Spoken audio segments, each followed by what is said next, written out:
Klara and the Sun by Kazuo Ishiguro was written in 2021.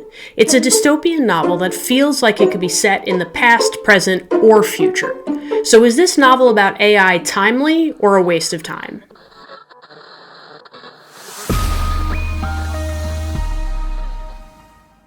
Hi, I'm Amanda, and this is Spineless Books, your one-stop shop for all things audiobook.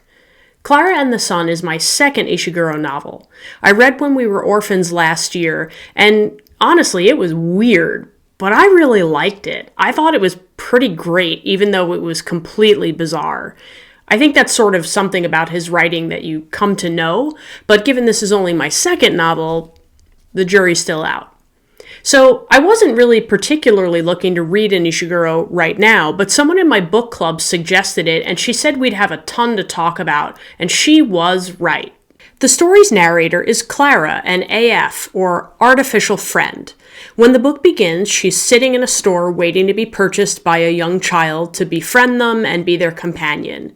Now, in the society where this book takes place, many children, in fact probably most children, are what's called lifted, or genetically modified.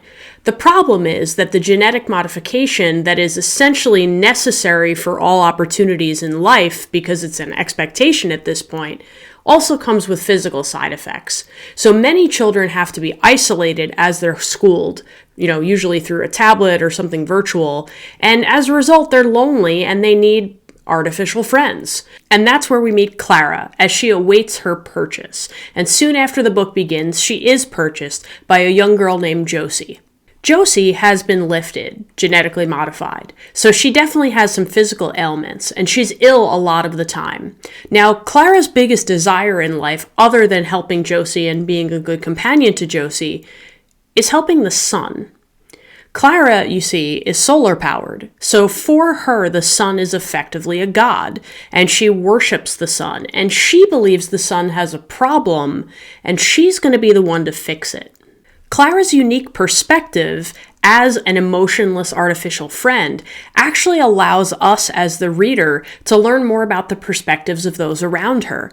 And as the story unfolds, we get more and more information about how super weird everyone around her is and what this society actually considers normal and how off it is. It's Klara's impartiality that allows us to sort of get a sense of everybody's perspective in the story, whether it be Josie, her mother, her father, many of the adults around the periphery of the story, or another young man named Rick, who Josie is friendly with, who actually happens to not have been lifted. Let me say that I really do enjoy Ishiguro's writing. I feel like you just sort of fall into it and it's going. I felt that way with When We Were Orphans and with Klara and the Sun as well. I will say in spite of that, however, that I found Klara and the Sun to be a little slow. I thought the first 2/3 of the book was kind of uninteresting. There came a couple of plot points in the last third of the book that I thought were fascinating, and there were a couple of ways I thought the book might go, and truthfully, it didn't go either of those ways. I'm not sure if I was a little disappointed in the ending because it didn't turn out the way I expected, or because the way that it went was disappointing.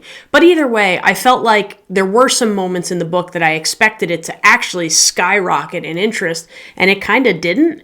And that made it a little bit of a letdown.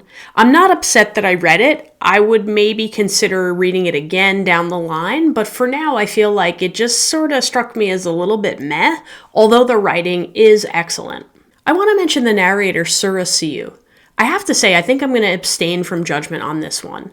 Her vocal narration was really sort of robotic, but she was also playing a robot.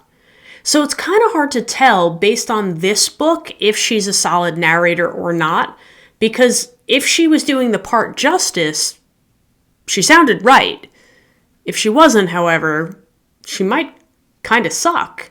So I'm going to just abstain until I listen to something else of hers, because at this point I feel like I don't have enough information to judge on. She was either excellent or she was terrible. Somewhere in between, maybe. I don't know. But I think overall the book carried through really well. Her pacing was good, her inflection was good, she varied her voice with some of the characters a little bit, but it's just hard to tell if the robotic nature of her narration was really the way she narrates or something she was doing for an artificial friend.